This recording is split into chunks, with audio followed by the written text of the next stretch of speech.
4 minutos. Eu recebo aqui no estúdio da Mirante News FM 104,1, no estúdio Deni Cabral, o presidente do Novo no Maranhão, o Leonardo Arruda, que mais uma vez vai conversar com a gente. Leonardo, novamente seja bem-vindo aqui, obrigado pela oportunidade de estar aqui para conversar com a gente, com os nossos ouvintes. Bom dia. Bom dia, Jorge. Bom dia a todos os ouvintes. Agradecer aqui a oportunidade de nós estarmos aqui conversando sobre o partido, sobre o Maranhão e os desafios para a gente conseguir alavancar esse estado e torná-lo um estado mais justo e mais próspero.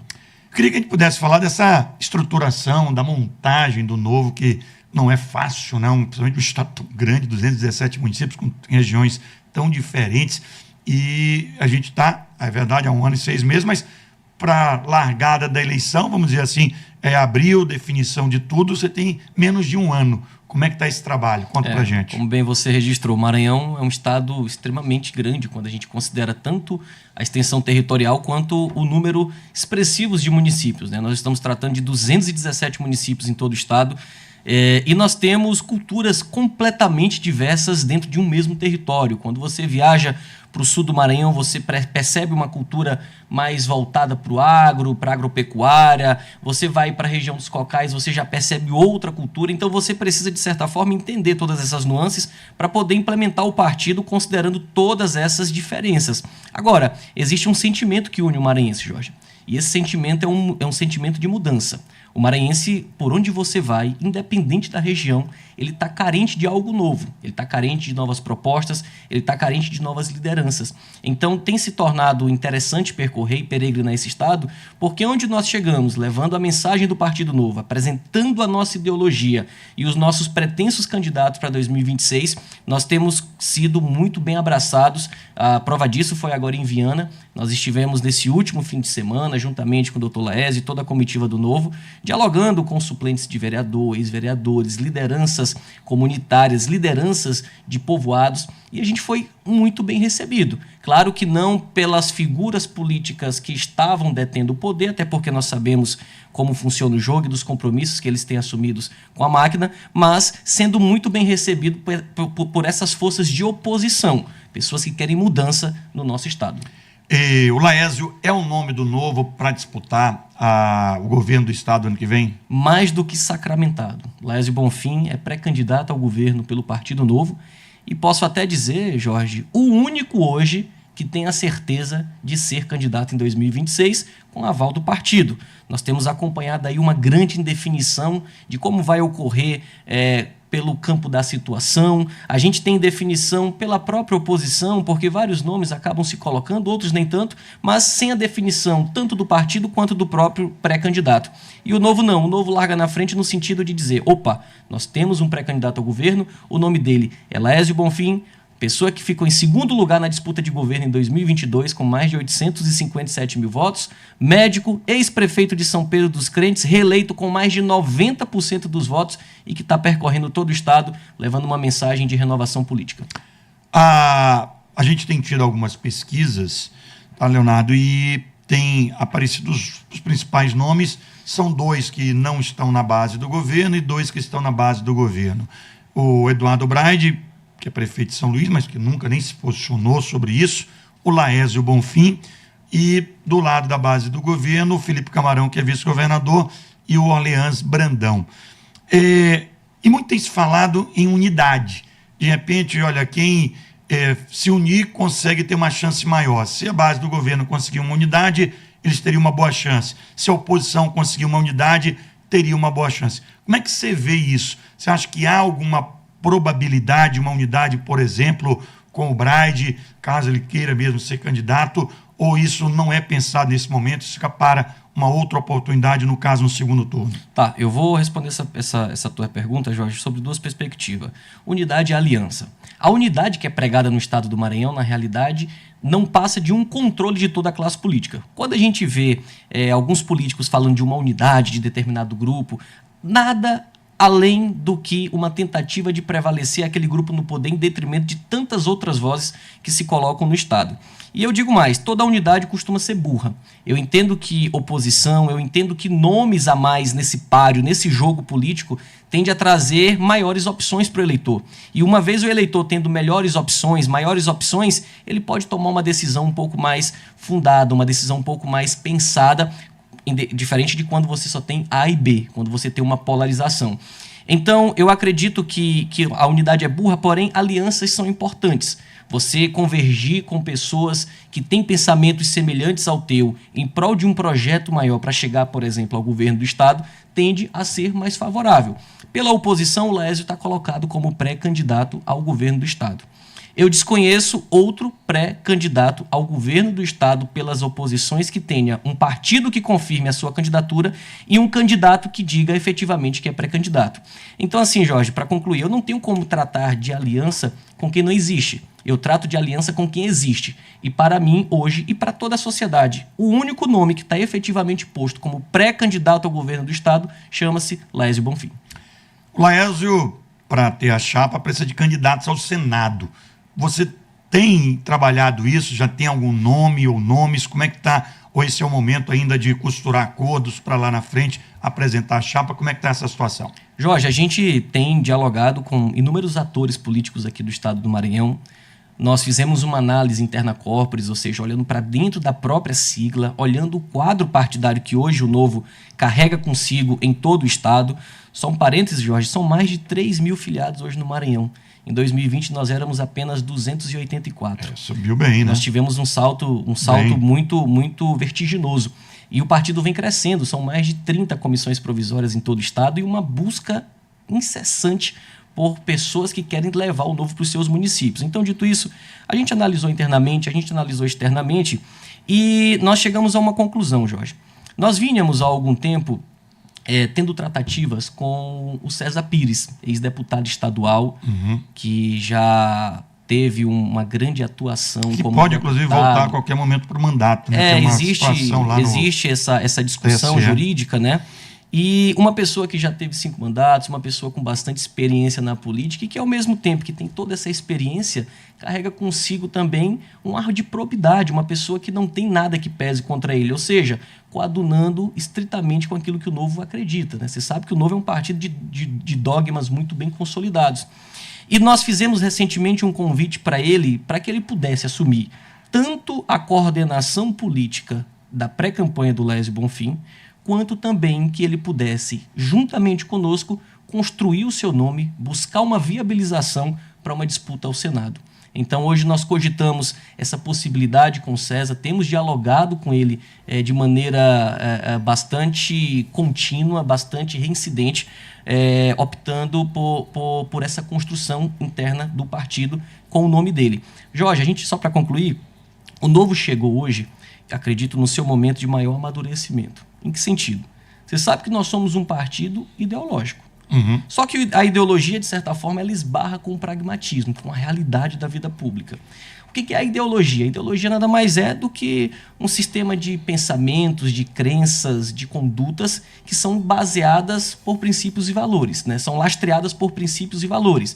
Ou seja, você vai enxergar a sociedade, os fatos que acontecem na sociedade com base num pensamento muito bem consolidado. Isso é ideologia.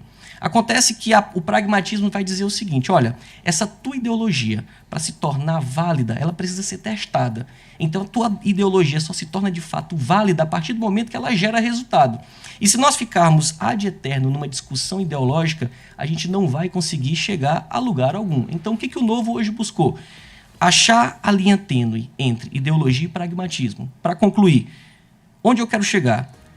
Tu sabes que o nosso grande objetivo é atrair pessoas incontentes, o famoso cidadão comum, para ele poder dar um passo e ingressar na política. Pois é, isso eu ia te fazer essa pergunta agora. Eu vi, acompanhando tuas redes sociais, você tem falado muito na questão do jovem e do cidadão comum. Mas, assim, essa descrença com a classe política não tem sido um dificultador para atrair esse grupo para a política? E é aí que vem a nossa via pragmática, porque, veja, o cidadão comum, em regra, ele não está querendo participar da vida pública. A gente está desde 2018 falando sociedade, existe um partido político que tem aversão à política e que tem aversão a boa parte dos políticos. Vem para cá. Bora construir uma base, bora construir um grupo, bora eleger vereadores, bora eleger prefeitos, deputados, bora brigar pela vaga de governo. Mas, em regra, a sociedade está muito, assim... descrente da classe política. Ela sabe que, ao entrar na vida pública, a chance de perseguição, a chance de ter o seu negócio fechado, a chance de ter diversas críticas envolvendo seus familiares eleva-se bastante. Então, ela prefere ficar como coadjuvante. Em que sentido? Votando, fazendo um comentário na rede social, mas colocando o CPF acaba sendo difícil. Então, o Novo continua nessa peregrinação em busca de novas pessoas, mas, ao mesmo tempo, ele não está desprezando a classe política. Ou seja, ele está falando, olha, uma vez chegando lá, nós vamos precisar da classe política para governar, certo? Então, nós já vamos precisar também da classe política para poder chegar lá, porque você não chega lá sem estar com a classe política. O Laésio tirou 25% dos votos em 2022, sem classe política alguma, praticamente. Esse é o teto de voto espontâneo para pessoas que não têm grupo político. Os outros 25% têm que vir através de grupo político. E diante desse universo de políticos que nós temos no estado do Maranhão, nós temos inúmeros nomes que possuem biografia que cabem dentro do Novo. A exemplo do próprio César. Então, César seria o nome pro Senado, César Pires? Seria o nome a ser construído em conjunto com o partido, uma vez ele aceitando, a gente tem dialogado, e eu acredito que pode oxigenar bastante, porque hoje o Novo tem uma carência, Jorge. E essa carência chama-se articulação política com os próprios políticos. E eu acredito que o César conseguiria trazer e preencher essa lacuna.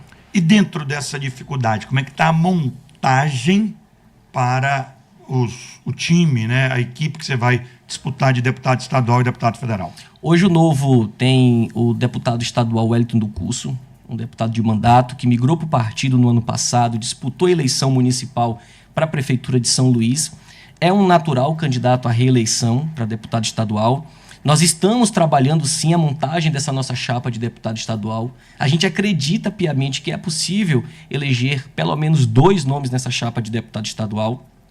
Mas você sabe, Jorge, que a prioridade de todo partido hoje está muito voltada para votos para deputado federal. O Novo no Maranhão tem um compromisso com o Diretório Nacional do Partido de entregar um nome eleito para deputado federal em 2026. Nessa montagem de chapa de deputado federal, falando mais especificamente, Jorge, nós temos buscado tanto pessoas de dentro do nosso quadro que sagraram-se vitoriosas diante de todas as dificuldades que enfrentaram em 2024, a exemplo do Nilson Takashi, Imperatriz, que tirou mais de 16 mil votos, a exemplo do Guilherme Mulato, nosso vizinho aqui em São José de Ribamar, que fez quase 10 mil votos, e buscado também outros nomes de fora que tenham peso para a gente conseguir montar essa chapa, onde eu assumo até um compromisso aqui publicamente, Jorge. Eu tenho plena convicção que da forma que hoje nós estamos montando essa chapa de deputado federal, é possível eleger um deputado federal com menos de 35 mil votos.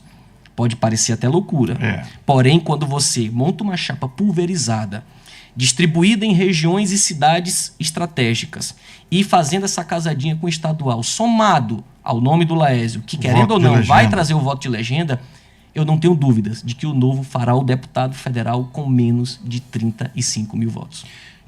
Para a gente concluir, eu queria ouvir de ti, nacionalmente, como é que está o Novo, como é que vocês têm visto essa polarização, que, pelo menos na minha concepção, tem atrapalhado bastante o Brasil, e se você acha que essa polarização pode, em algum momento, interferir nas eleições estaduais aqui do Maranhão. Perfeito. No cenário nacional, o Novo tem um nome muito bem definido como pré-candidato à presidência da República. O nome dele é Romeu Zema, governador de Minas Gerais, reeleito em primeiro turno, alguém de fora da política que passou a preencher um espaço muito importante em Minas Gerais, lembrando que Minas Gerais era um eterno fla-flu, você tinha PSDB e PT. O Pimentel era governador, sucateando o Estado, o PSDB tentou com a Anastasia voltar para o poder, chega o Zema por um partido sem tempo de TV, sem recurso, e ganha o governo de Estado através de propostas, através da busca incessante por essa indignação do cidadão comum para que pessoas de fora da política pudessem ocupar espaço, como é o caso dele. Nós estamos construindo essa pré-candidatura do Zema. Agora, o Novo hoje não vem com uma candidatura intransigente. acima do nosso objetivo pessoal, acima dos nossos anseios partidários, existe também um compromisso com a população brasileira. E qual é o compromisso com a população brasileira, Jorge? É de tirar o governo federal das mãos do PT e trazer para uma ala mais de centro-direita, trazer para um grupo que vai pensar na redução, no enxugamento, na diminuição do peso do Estado, do tamanho do Estado hoje interferindo na vida do cidadão através da tomada de impostos, que vai pensar numa política mais proba, com menos escândalos de corrupção, como a gente está acompanhando, infelizmente, no caso do INSS, que explodiu nacionalmente há pouco tempo. Então, a gente, em termos de política nacional, estamos abertos também ao diálogo para compor também, se for o caso, um grupão político de centro-direita para a gente apresentar uma alternativa viável para o Brasil. O Zema só é candidato mediante a viabilização de sua candidatura e a união de esforços em prol de seu nome. Quanto à polarização e se vai ter alguma incidência aqui no Maranhão, eu acredito que sim, Jorge. Eu acredito que ainda vai ter um impacto aqui no Maranhão, em todo o Brasil. Geralmente, quando você está disputando uma eleição governamental, ela tende a verticalizar com a nacional. Pode até não ser a regra, tem exceções a depender de uma eleição para outra. Mas a gente ainda está muito naquele calor do que foi 2018 e 2022. E é natural que 2026, por mais que seja uma transição para um momento de mais normalidade política, se é que podemos dizer assim, por mais que seja um momento de transição, ainda vai influenciar muito essa verticalização. Então, nesse cenário, eu acredito que aqui não sei se fica um fla-flu propriamente dito, mas eu acho que pode entrar aí nesse jogo de fla-flu um Vasco ainda pelo meio que vai trazer 3 polos com apoio nacional para essa disputa. Então, acredito que sim, vai ter influência a política nacional em âmbito estadual. Presidente estadual do Novo aqui no Maranhão, Leonardo Arruda, queria lhe agradecer você ter vindo aqui conversar com a gente, desejar boa sorte, a caminhada está longa, né? Tem aí pelo menos alguns meses para a construção, estruturação do partido, pisando as eleições do ano que vem. E obrigado mais uma vez por ter vindo aqui conversar com a gente. Jorge, só tenho a te agradecer a abertura aqui do espaço para a gente conversar sobre política, agradecer a todos os ouvintes, aos amigos do Partido Novo que estão nos escutando nesse momento. Forte abraço a todos e que Deus nos abençoe. Conversei com o presidente estadual do Novo aqui no Maranhão, Leonardo Arruda.